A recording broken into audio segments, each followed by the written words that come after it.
Station Administrator Thek slithered through his office on his long, serpentine body. His yellow scales reflected the dim light as he reviewed security reports from the marketplace incident. The Zephyrian administrator had run Centauri Trading Post for 12 years and knew how to handle problems before they became bigger issues. The incident with the human child was exactly the kind of trouble that could damage the station's reputation. Major alien civilizations sent their military officers here for rest and supplies. If word spread that children were being attacked in his marketplace, fewer ships would stop at Centauri Trading Post. Fewer ships meant less trade and less profit. Thek called his security chief into the office. Commander Rakthor was a bulky four-armed alien from the warrior planet Magna Prime. His species believed strength was more important than justice, and he rarely questioned orders from his superiors. This made him perfect for handling sensitive situations that required creative solutions. The administrator explained the problem in simple terms. Commander Veltara was from one of the most powerful military families in Veltarian space. Her uncle served on the high command, and her cousin was a fleet admiral. Punishing her for striking a human child would create diplomatic problems that could hurt the station's business relationships. Commander Rakthor understood immediately. He ordered his security teams to collect all video recordings from the marketplace area. Within 2 hours, every camera feed showing the incident had been gathered and stored in secure files. Then the real work began. The security teams used advanced editing software to alter the recordings. They removed the frames showing Commander Veltara striking So Young and replaced them with images of the child running toward the fruit stand. In the edited version, So Young appeared to trip over her own feet and fall into the metal support beam. It looked like a simple accident caused by an excited child not watching where she was going. Next, they had to deal with the witnesses. The blue fruit merchant who had seen everything was visited by security officers in his shop. They explained that his testimony was not needed since the incident was clearly an accident. When he tried to argue, they reminded him that his trading license could be revoked at any time for any reason. Other alien witnesses received similar visits. Each one was told that they had misunderstood what they saw. The marketplace was crowded and confusing. Lighting conditions made it hard to see clearly. They should focus on their own business instead of getting involved in human family problems. Most aliens accepted these explanations without argument. They had their own concerns and did not want to risk trouble with station security over someone else's child. A few tried to insist they knew what really happened, but they quickly changed their minds when security officers began asking questions about their legal status and business permits. The human witnesses were handled differently. Jinwoo and Hyejin were told that their statements were full of emotional exaggeration. Grief-stricken parents often imagined attacks where none existed. The security report would note that they were traumatized by their daughter's accident and not thinking clearly. Other humans who had seen the incident found themselves facing sudden problems. Work assignments were changed, living quarters developed, maintenance issues that required immediate relocation. Some discovered that their families back on Earth were being investigated for tax problems or immigration violations. The message was clear without being spoken directly. Humans who insisted on telling their version of events would find life on the station becoming very difficult. Those who accepted the official story about an accidental fall would be left alone to continue their lives in peace. Dr. Kildong Pak worked in the station's medical center and had treated So Young's injuries. He knew the difference between accident trauma and deliberate violence. The child's wounds showed clear evidence of a massive impact from a scaled fist followed by collision with the metal beam. No simple fall could cause that kind of damage. Security officers visited Dr. Pak 3 times in 2 days. They suggested that human medical knowledge might not be advanced enough to properly analyze alien-related injuries. Perhaps he should consult with senior medical staff before finalizing his report. When he refused, they began questioning his medical license and suggesting his skills were not adequate for station duty. Commander Veltara received her new assignment within a week. She was being transferred to Rigel Prime as part of a special diplomatic mission. The posting came with a promotion and increased pay. Her superiors praised her dedication to maintaining order and discipline throughout the galaxy. The official investigation concluded quickly. Commander Rackthor submitted a report stating that security camera footage clearly showed a human child running carelessly through a crowded marketplace. She had tripped over merchandise and fallen into a support structure, causing her injuries. No criminal activity had taken place, and no charges would be filed. Station Administrator Thek Lon approved the report and ordered it distributed to all relevant agencies. He also sent personal messages to Veltarian Military Command, expressing regret about the accident and praising Commander Veltaris' professional conduct during the incident. The galactic news networks ignored the story completely. Violence against children from minor species was not considered newsworthy. Most civilizations expected their citizens to control their offspring better when visiting mixed-species facilities.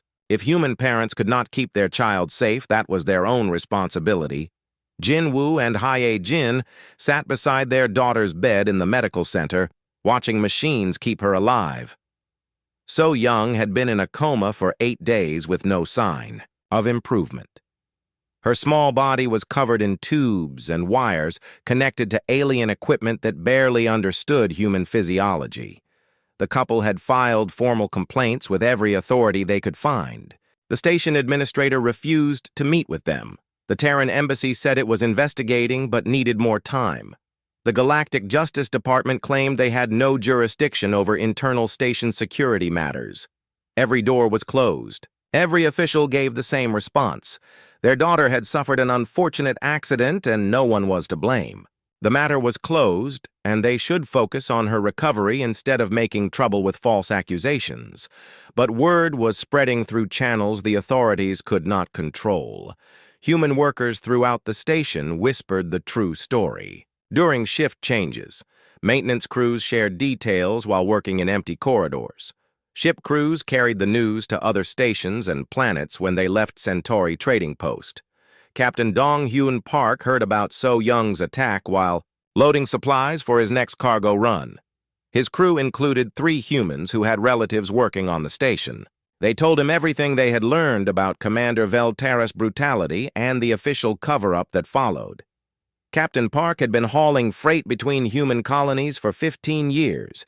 He knew hundreds of other ship captains and stayed in contact through secure communication networks. Before his ship left the station, he had already sent encrypted messages to contacts throughout human space.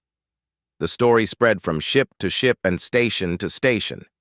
Each telling added new details about the attack and the corruption that protected the alien officer responsible. Human communities that had never heard of Centauri Trading Post learned the name Commander Veltara and what she had done to an innocent child. Mining foreman Kyung-Ho Choi received the news on Asteroid Station Series 7, where his teams extracted rare metals from dangerous rocks floating in deep space. His workers were tough men and women who had left Earth to find better lives in the harshest environments humanity had ever faced. When Kyung-Ho told his crews about So Young, they stopped their work and gathered in the station's main hall. 60. Humans stood in silence as they thought about a 7-year-old girl lying unconscious millions of miles away. Then they began planning what they would do if they ever encountered Commander Veltara. Similar scenes played out across human space. As the story continued spreading through networks the aliens never suspected existed. Dr. Minji Song stared at her computer screen in the xenobiology lab on Kepler Station. The encrypted message from Jin Woo Kim contained medical scans and photographs that made her stomach turn. She had studied alien biology for 8 years, but had never seen injuries like these inflicted on such a small human body. The medical data showed fractures that would have killed most adult aliens instantly. So Young's skull had 3 separate crack lines where it hit the metal support beam. Her left arm was broken in 4 places with bone fragments scattered through the surrounding tissue. Internal bleeding had nearly caused complete organ failure. Before the medical teams managed to stabilize her condition, Dr. Song ran the impact calculations through her computer systems. The force required to cause this damage was enormous. Commander Veltara had struck the child with enough power to shatter stone.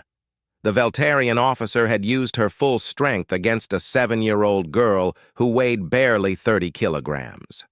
She forwarded the medical data to her colleague Tai-Ho Yoon, who worked as a combat medic with the Terran Defense Corps.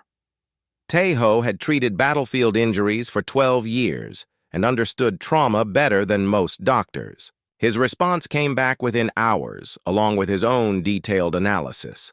Tai-Ho's report was written in military language, but the message was clear. Commander Veltara had deliberately tried to kill So-Young Kim. The attack was not a moment of anger or loss of control.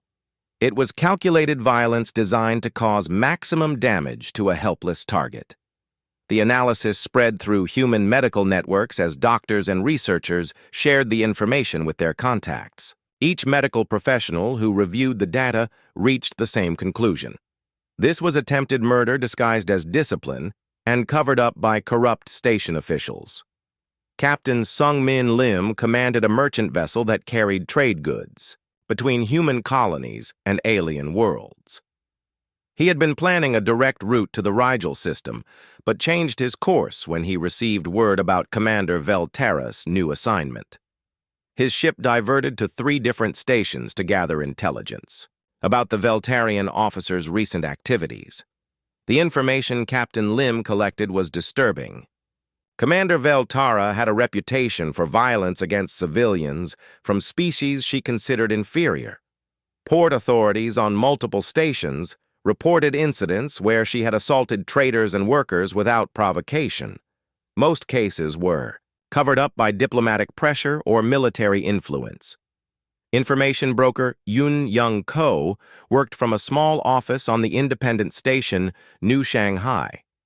She made her living by collecting and selling data about alien military movements and political developments. When she heard about So-Young's attack, she began building a comprehensive file on Commander Veltara using every resource at her disposal. The Veltarian officer's service record showed a pattern of escalating violence over 15 years of military service. She had been disciplined 17 times for excessive force against civilians, but never faced serious consequences. Her family connections protected her from punishment, while her superiors used her reputation to intimidate populations unoccupied. Worlds at Yunyang discovered that Commander Veltara had killed at least 6 civilians from different species during her career. Each death was officially classified as justified use of force or self-defense. The victims included an elderly Andromedan merchant who had argued about trade prices and a young Centaurian diplomat who had questioned Veltarian territorial claims. Deep space miner Ji-Hoon Bae received updates about the investigation while working in the dangerous asteroid fields beyond Proxima Centauri. His crew had been extracting rare minerals from unstable rocks for 6 months without returning to civilization. The isolation made them depend on each other for survival and created bonds stronger than family. When Ji-Hoon shared So-Young's story with his team, they felt the violation personally. Every human miner had left family back on Earth or the colonies. The thought of their own children being attacked by alien military officers filled them with cold rage that burned hotter than the reactor cores powering their equipment. The mining crew began modifying their industrial tools for purposes other than extracting minerals. Plasma cutters designed to slice through solid rock could easily penetrate alien armor. Explosive charges used for breaking apart asteroids could be configured for more targeted applications. Heavy construction equipment could be adapted to serve as weapons if the need arose. Engineer Jae Sung-Oh worked in the research division of Titan Industries studying alien technology and biology. When he learned about Commander Veltara, he began analyzing everything known about Veltarian physiology. His research identified specific weaknesses that could be exploited by someone with the right knowledge and equipment. Veltarians were much stronger than humans, but their scaled hide had vulnerable points where major blood vessels ran close to the surface. Their four-armed anatomy created blind spots that a skilled fighter could use for advantage. Most importantly, their arrogance made them underestimate opponents from species they considered primitive. Security expert Inho Nam had spent 10 years working for various governments and private organizations throughout human space. His specialty was tracking individuals through complex networks of travel records and communication logs. When he focused his skills on Commander Veltara, he began building a detailed map of her movements and habits.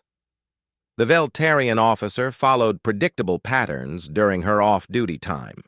She preferred certain types of entertainment establishments and always traveled with minimal security. Her new assignment on Rigel Prime would put her in contact with civilian populations where she could continue her pattern of violence without military oversight. Hacker Sujin Park had been breaking into alien computer systems since she was 15 years old. Most galactic networks used security protocols designed to keep out other aliens rather than humans. This made it relatively easy for someone with her skills to access classified information without being detected. Sujin penetrated Veltarian military databases and downloaded Commander Veltara's complete service file, including sealed records of her disciplinary actions. She also accessed personnel schedules showing exactly when and where the officer would be stationed over the next year. This information was distributed through secure channels to humans throughout the galaxy. Back on Centauri trading post, So Young remained unconscious in the medical center.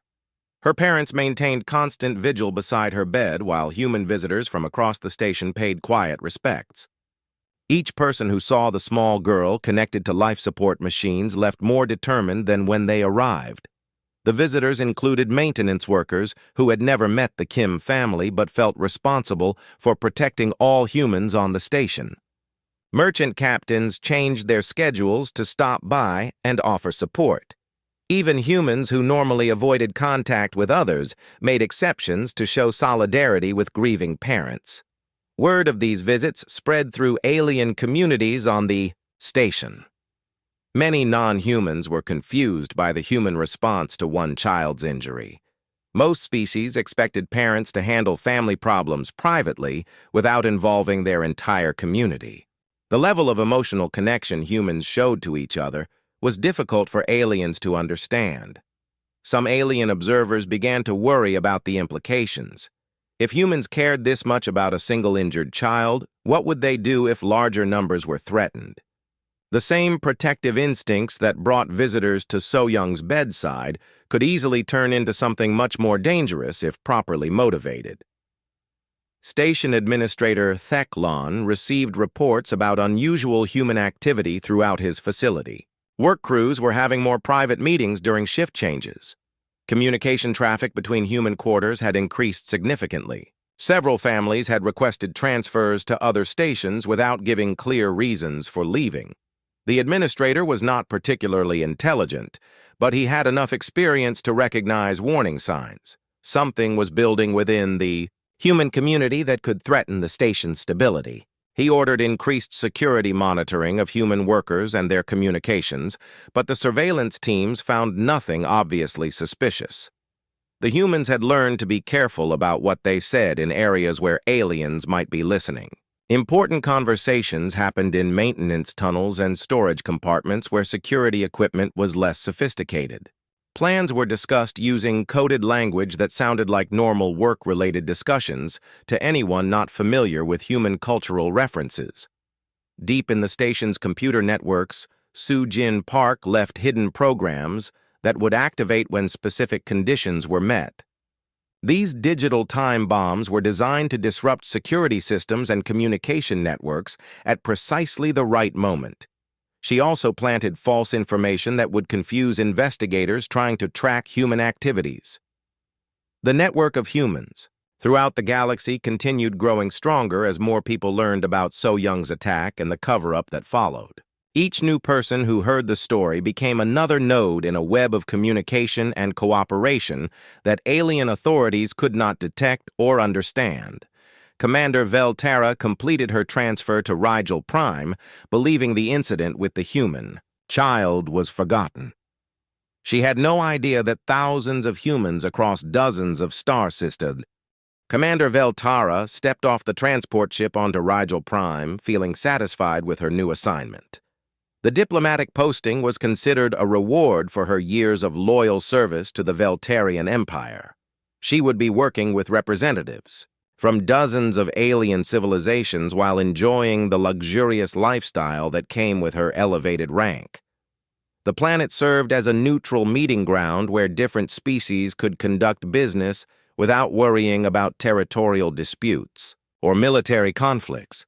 Rigel Prime had beautiful cities with crystal spires that reached toward the purple sky.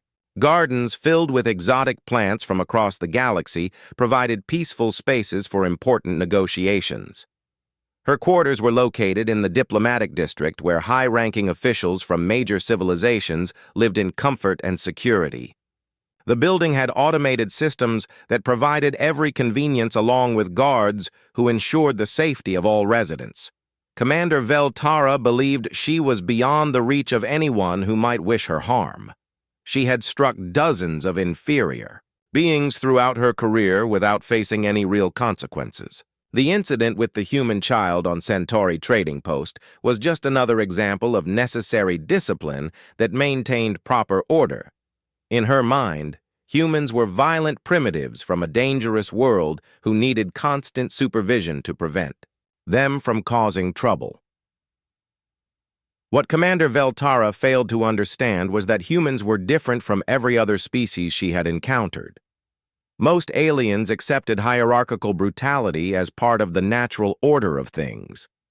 Weaker species expected to be dominated by stronger ones and rarely sought revenge when members of their community were harmed by superior beings. Humans possessed something far more dangerous than physical strength or advanced technology.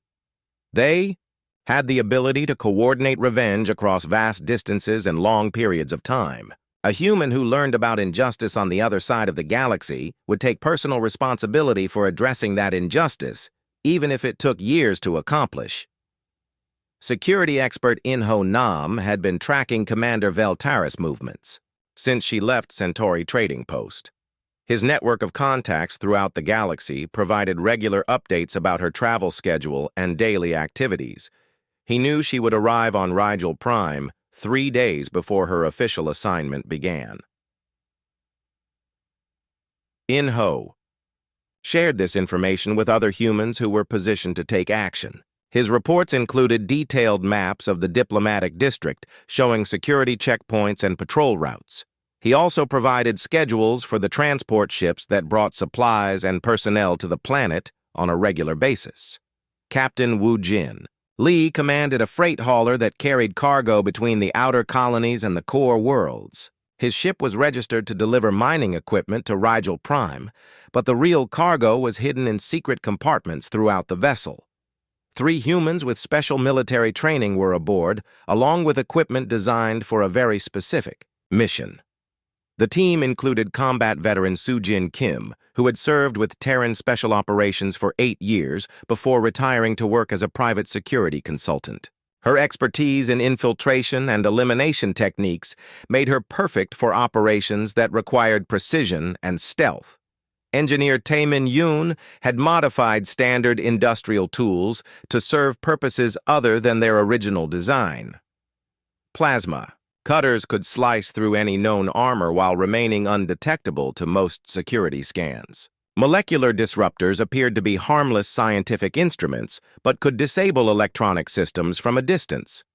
Communications specialist Hyun-Woo Shin carried equipment that could monitor and intercept alien communication networks. His devices would provide real-time intelligence about security responses while jamming any attempts to call for reinforcement. The team would have complete information superiority during their mission.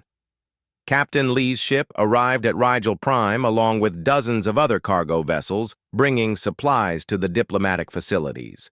The planet's busy shipping schedule made it easy for one more freighter to blend in with normal traffic.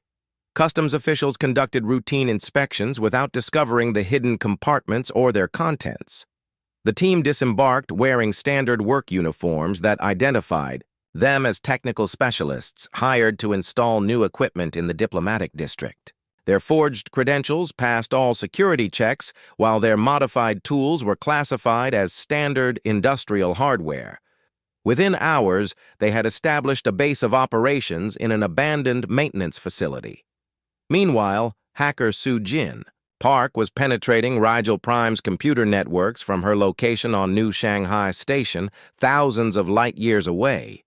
The planet's security systems were more sophisticated than most, but they still relied on protocols designed by aliens, who thought like aliens rather than humans. Sujin created false identities for the team members that would hold up under casual investigation. She also planted monitoring programs throughout the diplomatic district's networks that would track Commander Veltara's movements without triggering security alerts. Every door the Veltarian officer opened and every room she entered was recorded and transmitted to the assault team. Dr. Minji Song had completed her analysis of Veltarian biology and shared her findings with the team through encrypted channels. The species had several physiological weaknesses that could be exploited by someone with the right knowledge and equipment. Most importantly, their four-armed anatomy created blind spots that a skilled attacker could use for advantage. The research also revealed that Veltarians were incredibly arrogant about their physical superiority over other species. Commander Veltara would never expect a direct assault from humans she considered primitive and weak. This psychological advantage was just as important as any technical knowledge about her biology. Information broker Yun-Young Ko continued gathering intelligence about the target while monitoring alien communication networks for any signs that the mission had been detected. Her analysis showed that Commander Veltara maintained predictable routines during her off-duty hours and rarely traveled with more than minimal security. The Veltarian officer preferred to visit entertainment establishments that catered to military personnel from various species. She enjoyed demonstrating her strength by intimidating civilians and often drank heavily while boasting about her past victories over inferior beings. These habits would make her vulnerable to attack when she least expected it. Back on Centauri Trading Post, So-Young Kim remained unconscious in the medical center. Her condition had stabilized, but doctors were unsure when or if she would wake up from her coma. The injuries to her brain were severe, and there might be permanent damage that would affect the rest of her life. Jin Woo and Hye Jin continued their vigil beside their daughter's bed while receiving regular visitors from the human community. Each person who saw So-Young connected to the life support machines felt the same cold anger burning in their chest. The 7-year-old girl had become a symbol of every injustice humans faced in a galaxy dominated by alien civilizations. The visitors included ship captains who changed their routes to stop at Centauri Trading Post. Mining crews took leave from dangerous assignments to pay their respects. Even humans who worked for alien employers risked their jobs to show solidarity with the Kim family. Each visitor left more determined that Commander Veltara would face justice for her crimes. Word of the vigil spread through human networks across the galaxy. People who had never heard of So-Young Kim before learned her story and felt personal responsibility for ensuring her attacker faced consequences.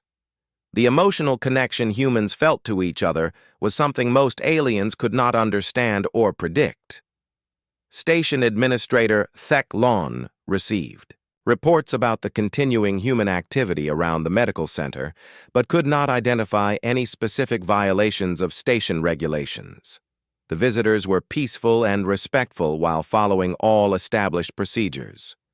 There was nothing obviously threatening about their behavior, yet something felt wrong about the situation.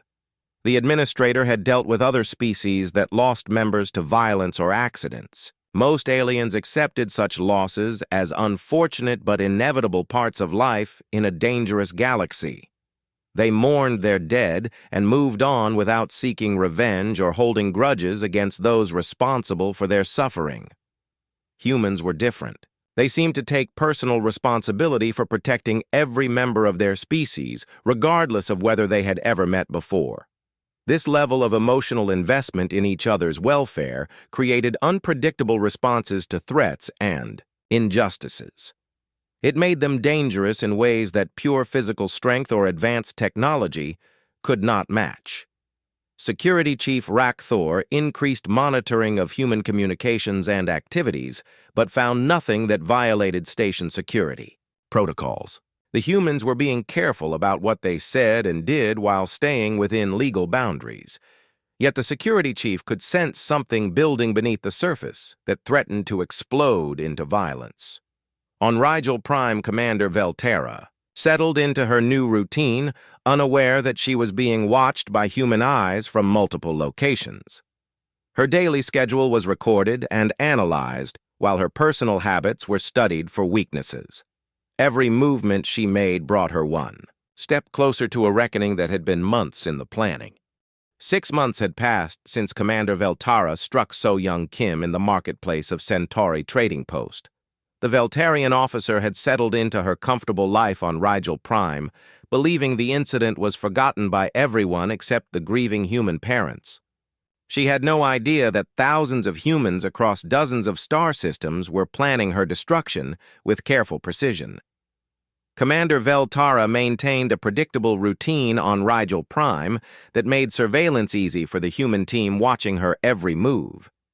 She worked in the diplomatic complex during standard hours, then visited the same entertainment establishments each evening.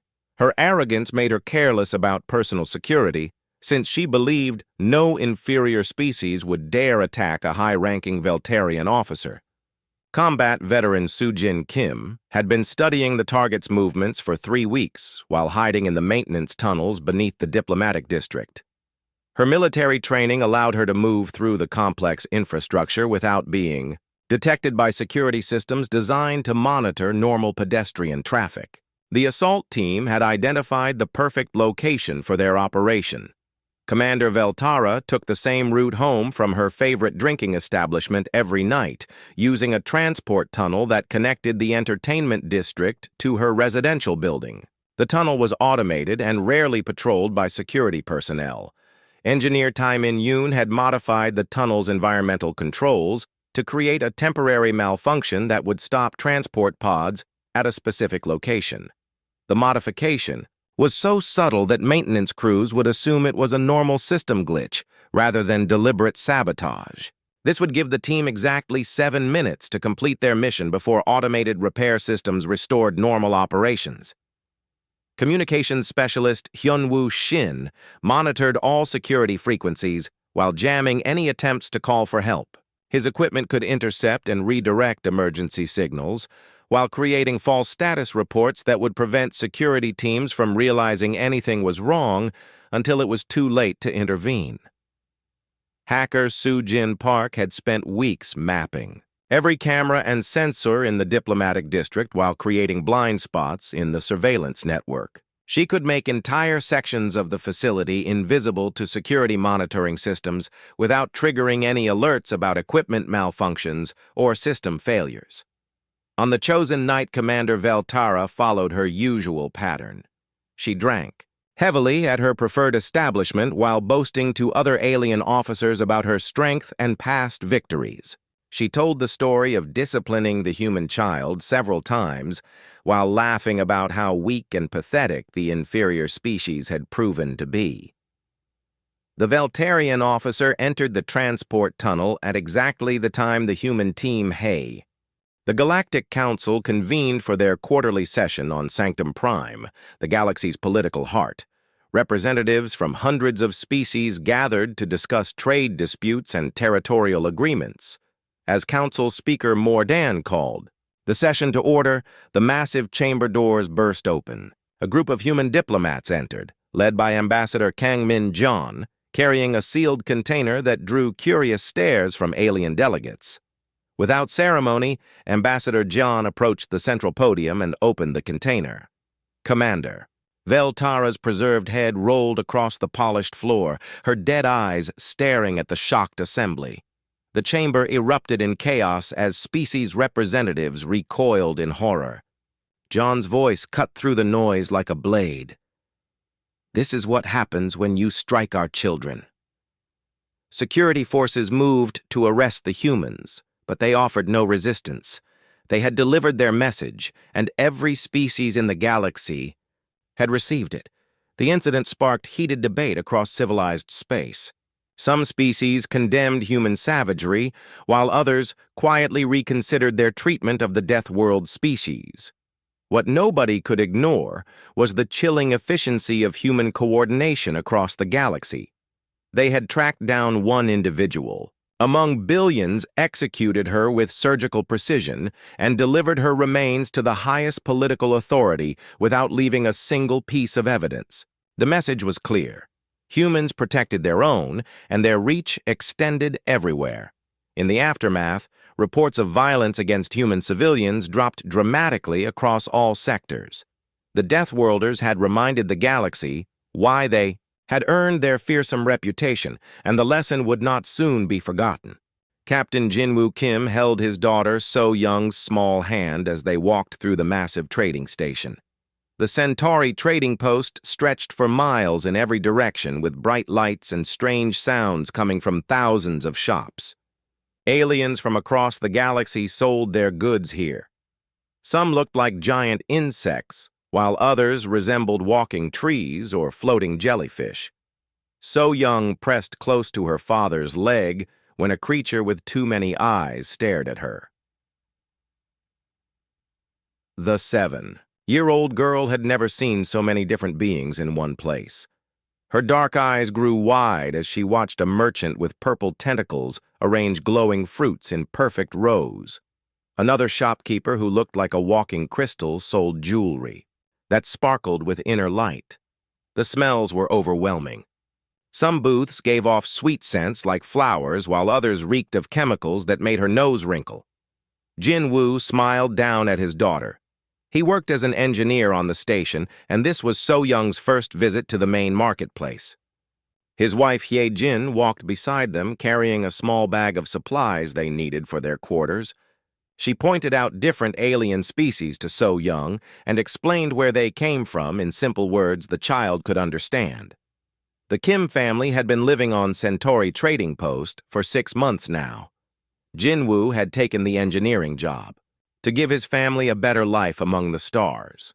Earth was overcrowded and jobs were hard to find. Here in space, he could use his skills to maintain the massive station that served as a meeting point for dozens of alien civilizations. So Young tugged on her father's hand and pointed at a fruit stand run by a tall blue alien. The fruits glowed with soft rainbow colors and seemed to pulse like tiny hearts. She had never seen anything so beautiful. The alien merchant noticed her staring and smiled, showing rows of sharp white teeth. Most aliens were curious about humans since they were still new to galactic society.